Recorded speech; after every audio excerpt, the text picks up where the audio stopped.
Welcome to the Richard Lloyd USA YouTube channel. I'm Richard Lloyd. Today I'm going to show you how to expand your network. Primarily we're going to do it with an Ethernet cable and low amount of hardware. Now I've watched a few videos on people showing you how to do this stuff, and it's like convoluted and expensive and crazy. It's like you don't have to do it that way. You don't have to spend that kind of money, which what I saw was hundreds of dollars. You can do this very cheaply and very effectively with some minimal hardware, and I'm going to show you how to do that in this video. We're going to do it with Ethernet. It's going to be cheap, fast, easy, and secure. Now, what do I mean by expanding the network? This is what I mean. Say you need a home office internet connection and you don't have it. You have poor Wi-Fi there, or you've got no Ethernet and you require Ethernet. A lot of remote workers require Ethernet to connect to their production environments because Wi-Fi is not considered secure by their corporate environment, or say they're doing, handling health records or, financial information, stuff like that. So I don't think it's even legal to connect to those environments with Wi-Fi connection. So you may need Ethernet in your office, and in this video, I'll show you how to get that there. So let's go to the next one. Maybe you need it in your garage. Same thing. You're going to get Wi-Fi there. You're going to get Ethernet there with this configuration. Same with if you got an outbuilding, like a greenhouse or something like that. You can run an Ethernet cable out there and use this solution there, and a workshop out back as well. Maybe you have a workshop somewhere and you need internet access there. Maybe you got a man cave in the basement, or you have an upper floor in your house where the Wi-Fi and the internet don't get there.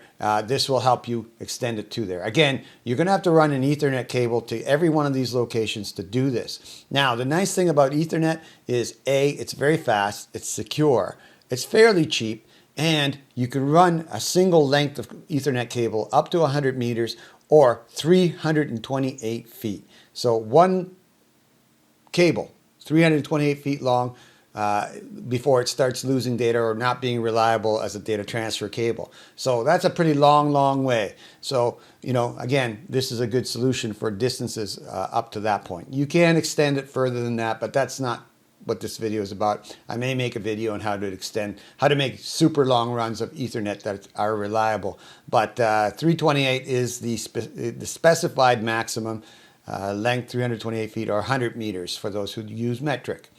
So also this will allow you to cover an area with Wi-Fi that didn't have it before. So you can use this to extend your Wi-Fi network out to your yard maybe, or maybe someplace in your house where it's dead. And it will be the fastest way to get Wi-Fi to that area. Yes, you can use a Wi-Fi extender to do it.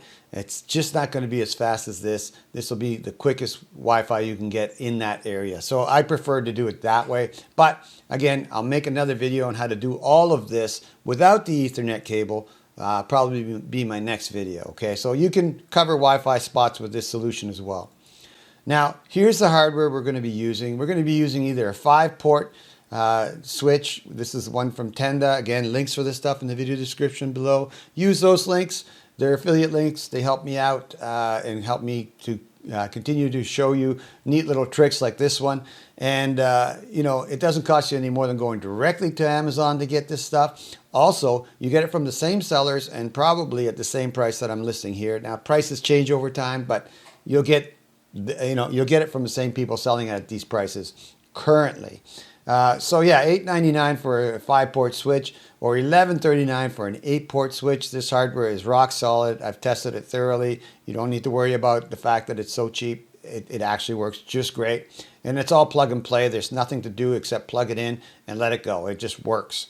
Now, the Tenda AX3000 dual band Wi-Fi extender at $28.99 is an amazing deal. I'll tell you why. I got a TP-Link RE705X. This thing is $74, and it is actually not as fast as the Tenda, and it's AX3000 like the Tenda, but it doesn't. The Wi-Fi performance isn't as good. In other words, it doesn't seem to connect as fast as my other clients connect to the Tenda. Number one. Number two, it's $74, and it has the exact same protocols and specifications as the Tenda. It allows you to configure it a little more than the Tenda, but it doesn't make any difference to performance at all. So I can't recommend this. It's just too much money at $74 when you can get the exact same, actually better performance from the Tenda. So at $28.99, it's a steal.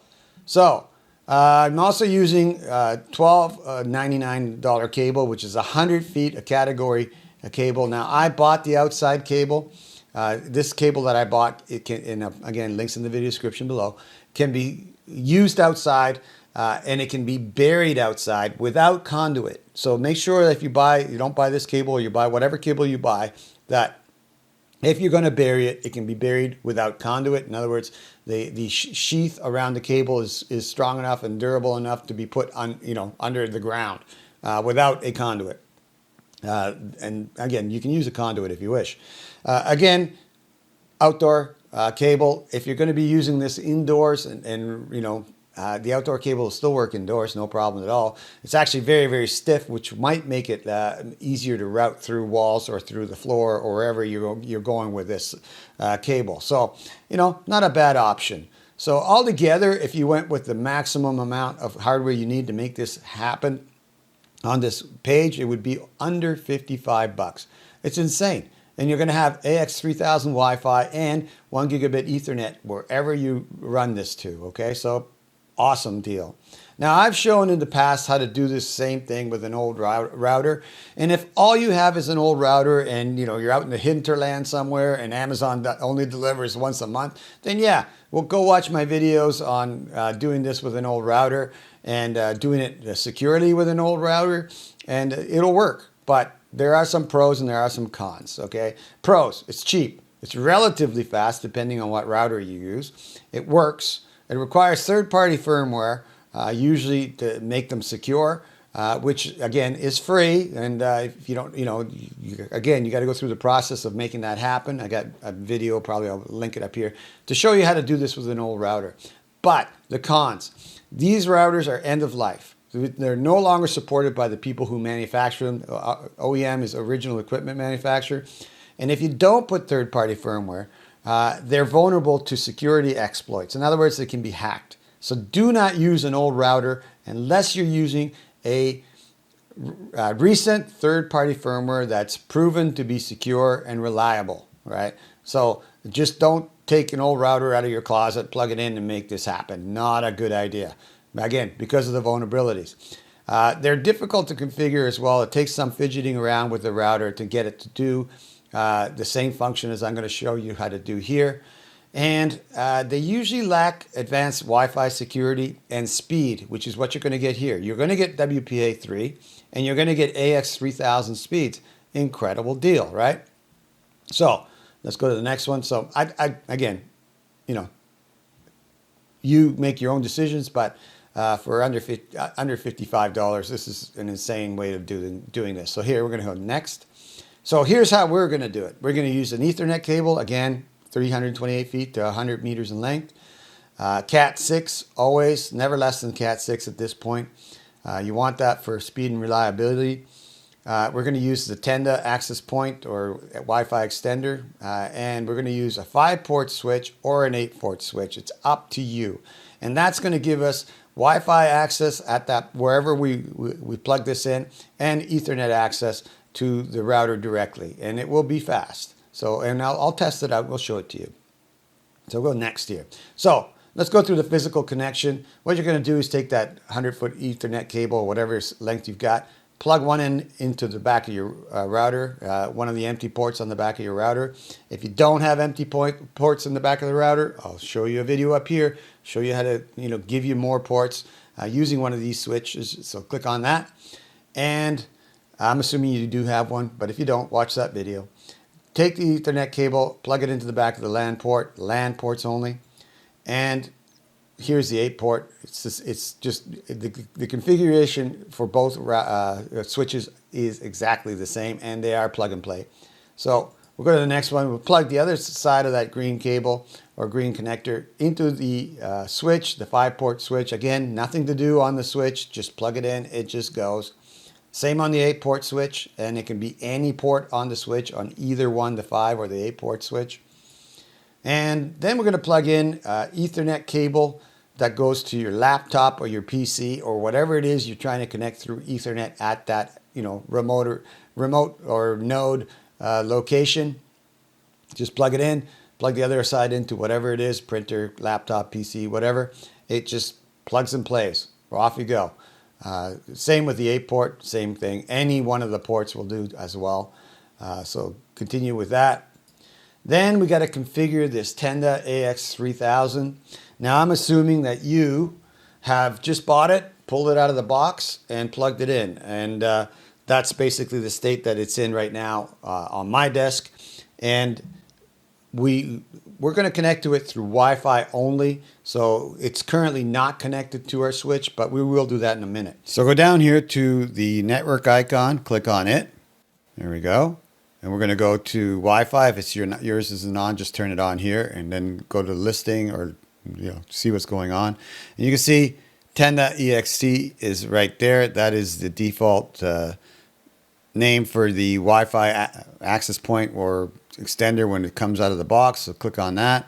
We click on connect automatically and give it like 2 or 3 minutes after you plug it in just to settle down and get ready to go. It does take a little bit to boot at the very beginning of powering up out of the box. So we'll let this connect here. And you see that this popped up and it was trying to connect to it automatically, but it won't for some reason. So I'm going to open up a clean browser here. Let's go with Chrome and new incognito window. And by default, it should be on 192.168.0.254. So just type in that IP address and hit enter, and there it is. Then we're just going to, this is the default home page for it. We're going to configure it by clicking on Start Now. Put in something here that makes sense to you. I'm just going to put something more or less random. Let's put some characters in there. And here it is. If you want to see it, just click the eye over here, and you'll see the whole name. I'm going to copy it, put it down here so I don't have to type it again. There we go. Again, you want to see it, just click that. And definitely don't use this. And then you get in and you're in extender mode. And that's because that's primarily what this is sold as. But I think it's actually great as an access point. So we're going to choose the drop down here and go to access point mode. And it's called, default it's going to go Tenda EXT. But we're going to change this to something that makes more sense. And I'm going to assume you're making an office Wi-Fi. So I'm going to use the Wi-Fi name office Wi-Fi, and I don't know, let's make something different here. Okay. And you can see it too. Again, I'll never use it. Lucky Duck 25 for the Wi-Fi password, which is what you're going to need to put in to actually reconnect to it after we've done this. So here we're going to go next. And let this reboot. And we're going to go here to the Wi-Fi list. And, this open browser and connect may or may not work for you. But if it doesn't, just use 192.168.0.254. It should work for you. And if you're having problems, I would say reset it, try it again, but use an Ethernet cable plugged directly into the computer you're using and into the access point by itself to configure it, right? That's also in the instructions which come with the Tenda. So follow those if my instructions don't work. But basically, we're going to turn it into an access point, and then we're going to use it as such. And we'll test it out and all that in a second. Okay, so I'm waiting for this to come back up, but you can see over here that Office Wi-Fi has already shown up. So I'm going to click on that. And then click on connect. And of course, it's going to ask for a password. And I copied it already. So I'll just put it in. And it's Lucky Duck 25 in my case. Like I said, don't use that. Because, once I when you put something like this on the internet, it's like basically, okay, there's a new password we can use. So there it is right there. Created successfully. Everything's good. The fact that this came up tells me I'm connected to it. So no internet and secured because we haven't plugged the Ethernet cable into it yet, and don't do that yet. So here we're going to hit OK. And then it says doesn't support. I'm just going to hit continue to site. And it gives you this. I'm going to see what happens here. 192.168.0.254. Try that again. There we go. That's exactly where it is. Okay. Lucky Carrot 25, I believe. And you can, again, look at it here if you wish. And we're in.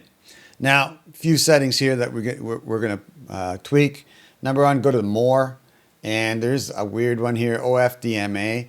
And if your hardware, your Wi-Fi hardware and router support it, this is a good setting to put on. And if it doesn't matter. So just put it on regardless, and you can't go wrong with setting this. It might make it better. Again, let's go back to Wi-Fi settings now. And you can see here one thing about this unified 2.4 gigahertz and 5 gigahertz bands. You can have it left this way, so everything that connects to this will only use one Wi-Fi name, which is Office Wi-Fi, including 2.4 gigahertz clients and 5 gigahertz clients. It doesn't matter; they will all connect to the same, the Wi-Fi name. Now you can leave it like that; be perfectly fine. Okay, it's up to you. I like knowing which band I'm connecting to. This actually does it really well either way anyway, but I'm just a little picky. Here you can also choose to use WPA3, WPA2. I'm just going to go with the recommended, but you can switch it and you can change your password here as well. So I'm going to uncheck here. And now you can see that now I have a 2.4 gigahertz Wi-Fi. And that, like I said, you can separate things if you wish, and for your IoT things or whatever. But this is the way I like having it set. It's up to you. Again, don't think it'll make much of a difference. This just adds a little layer of complexity. So here we're going to put, I'm going to put Wi-Fi. Okay, all right. So Office Wi-Fi underscore 2.4 G for gigahertz. So now I know if I connect to that, I'm connecting to 2.4 gigahertz, okay? So here I'm going to hit save. There we go. And it's pretty quick, I think. Let's see, client management. Let's go back here, see if we're still connected. We are. All right. All the other settings are here anyways, but this is just basically what we're doing is setting it up. Oh, yeah, it just knocked me off. It's not letting me go through it anymore. So let's see what's going up. Yeah, Office Wi-Fi. Well, so this is going to now disappear on my screen because I've changed it. I've changed it to 2.4 gigs, right? Office 2.4 gigahertz. And then the other one will be Office 2.5. So just for now, while we're waiting, I'm just going to connect to the 2.4 gigahertz. And of course, it's going to ask me for the password. Just paste it in there. Make sure we got it right. Yeah. Next. And this right here should disappear because it's no longer set up there. Let's look at the Wi-Fi settings again. Yeah. So there's our Wi-Fi settings for this, right? Now, if you check this over, it just goes back. So I just wanted to show you that. At this point, let's see where we are on connectivity. 2.4, yeah, no internet, but secured. The reason there's no internet in it right now is we haven't connected the Ethernet cable to it. And while we wait for the Office Wi-Fi 2.5 to show up here, next thing we're going to do is physically connect it, and I'm going to do that here in a second. And that is plug an Ethernet cable into its port, 1 gigabit port that it has, and into the 1 gigabit port on the switch. Let's go back. See where we are on the Wi-Fi. Okay. It has not shown up. Like I said, it takes a little bit. There it is. Office Wi-Fi. Connect automatically. Okay, let's go.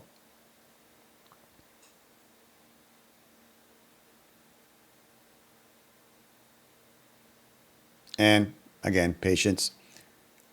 But right after I connect to this here, I'm going to plug the Ethernet cable into it. It's not done here yet. And again, you'll be able to connect to it with 192.168.0. Yeah, there we go. Let's just paste it in there. There we go.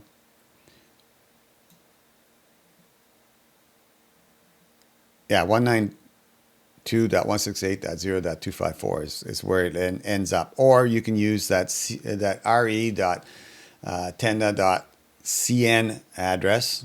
Maybe it'll work for you. See what happens here. Okay, so I should be able to now navigate through this. Yeah, so we're connected again. And it tells you right here that I am. There we go. And you can set all the settings that you want here. So I'm going to pause here, pick it up after I plug it in, physically plug it in, and then we'll move on from there. So I've connected the access point, using an Ethernet cable into its 1 gigabit Ethernet port on the back, using Cat6 to the switch. I've got my computer hooked up to the switch as well. I'm currently using the 5-port switch, and then from there I've got a cable going from it to the actual router itself. So let's do some testing, see how this all works, and just to show you what I'm physically using. Okay, well, let's go back one here.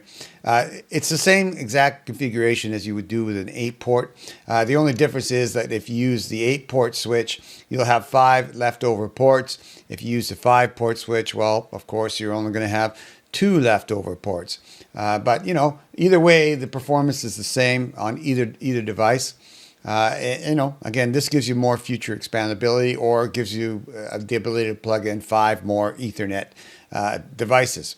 So this is what I got set up, and here's what I have physically. I got 100 feet of Cat6 cable going from the router over to the switch, 5-port switch, and I will be testing the 8-port as well to show you that there's really no difference in performance either way. And then I got a 25-foot cable going to this PC that you're looking at right here. And then from the switch as well, I got another 25-foot cable going to the access point. And I got the access point as far away in this house as I can get it, which is about 50 feet away from here. That's the furthest I can actually physically place it.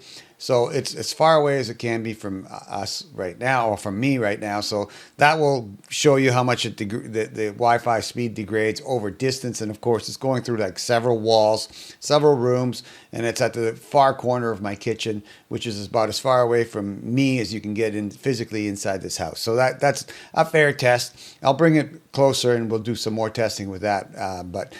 So you see how that works. So in order to do a fair test, first thing you should always test is what's your baseline. In other words, if none of this equipment was involved, you were just plugged your computer straight into your router, what would you get? So I'm going to simulate that here by, I'll show you how here in a second, but let's see. Okay, so view, there.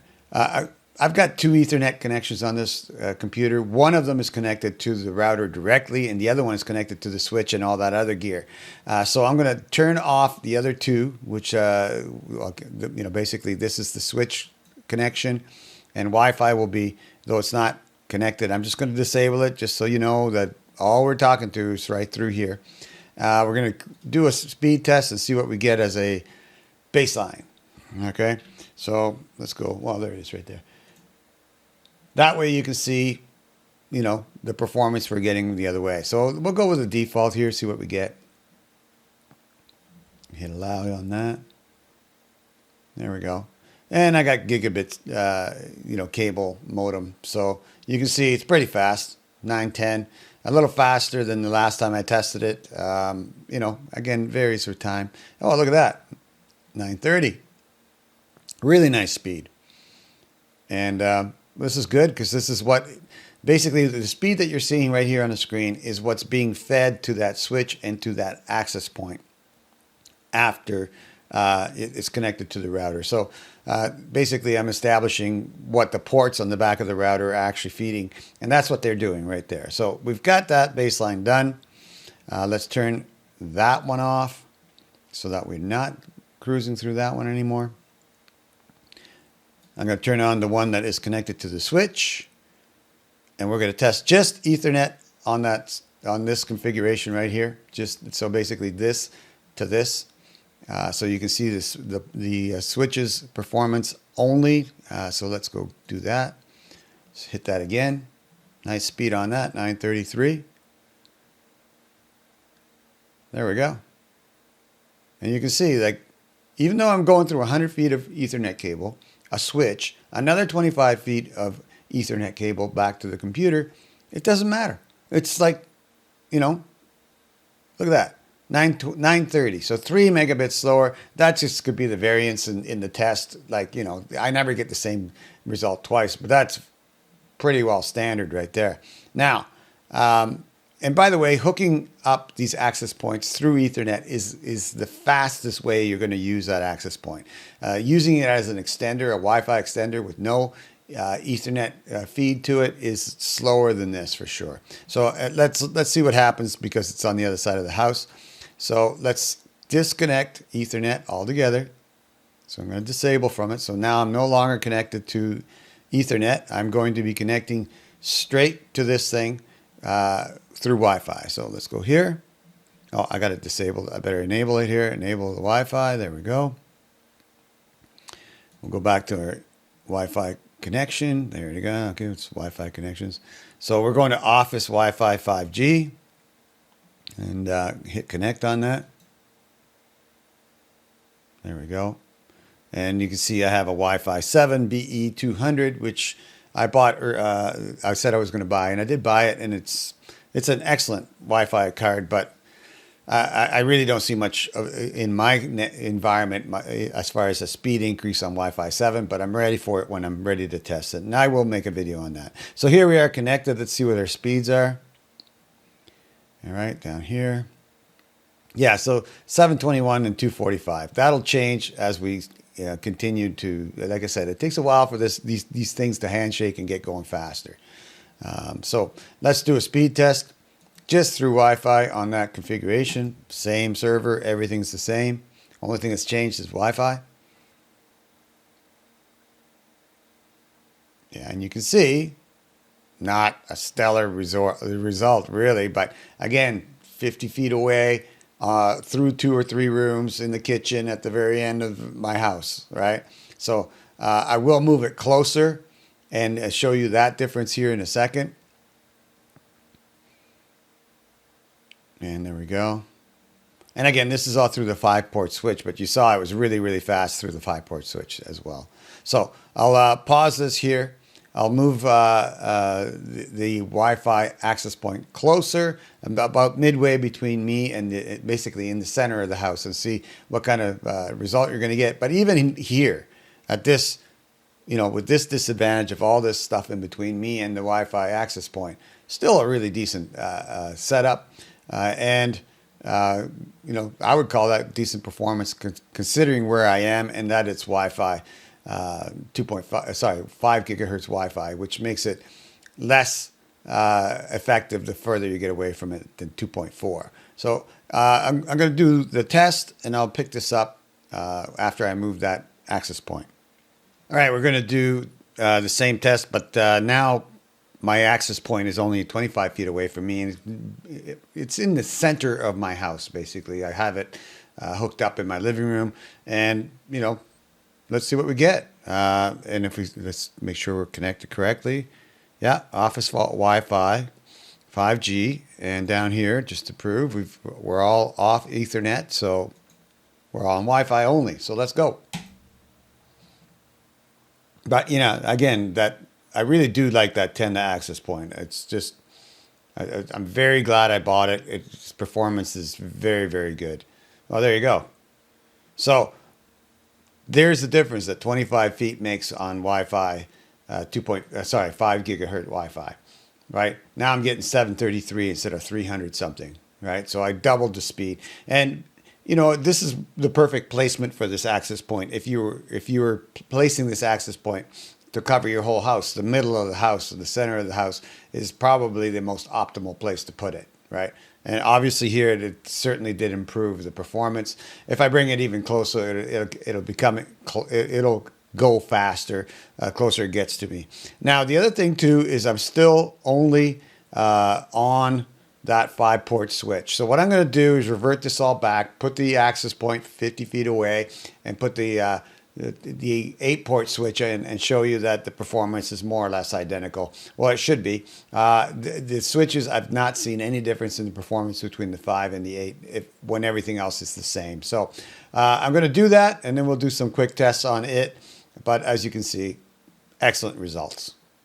All right, so I have the 8-port switch hooked up exactly like the 5-port switch, same wires, same everything else. The only difference is I've gone from a 5-port switch to the 8-port switch. And here I'm going to show you that we're only connected through Ethernet right there on that connection. So we're only testing Ethernet with this speed test. Let's see what we get. Yeah, basically super fast, you know, there we go, over 921. Let's see if we get to 930. Oh yeah, we're going to get to 930, 32. Yeah, it's like I said about these switches, it's like they're not even there. You know, they just don't seem to degrade the speed of the network at all. And this is with 125 feet of Ethernet cable between me and that switch, right? So pretty good, right? Excellent.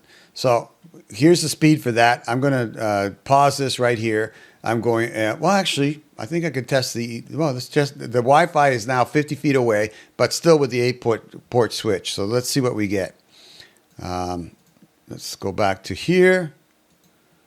Let's disconnect from Wi-Fi. There we go. Connect on Wi-Fi. Sorry, disconnect from Ethernet, connect on Wi-Fi. Go over here. There we go. Oh, office Wi-Fi 5.5 gigahertz. We're going to go to it.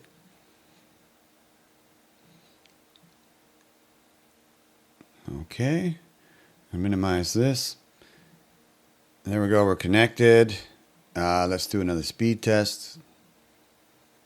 Again, this is 50 feet away from where my computer is. So let's change that back to bright speed. Here we go, because that's where we were doing the test before. Let's go and see what we get.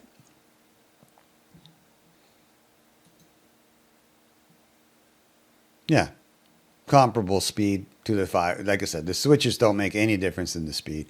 Location definitely does on the access point, and like I said, it's as far away as I can get it inside this house. I'll move it back to the middle of the home here in a second with the 8-port switch, and then we'll test it again, and you'll see that we've got more or less the same performance, and then we can wrap it up. Okay, I've got the 5-port switch and the actually I'm still on connected to the all this gear is connected to the 5-port switch, but I brought the access point closer, and at this point it should be about 25 feet away from here, which is basically the exact same spot that it was. Testing it with the 8-port. Let's see what we have for connections here, just to prove that we're only connected through. And you can see here 2162, 2162. I'm going to refresh that on the Wi-Fi. And no Ethernet, just Wi-Fi right now. Let's go look at that again. And info.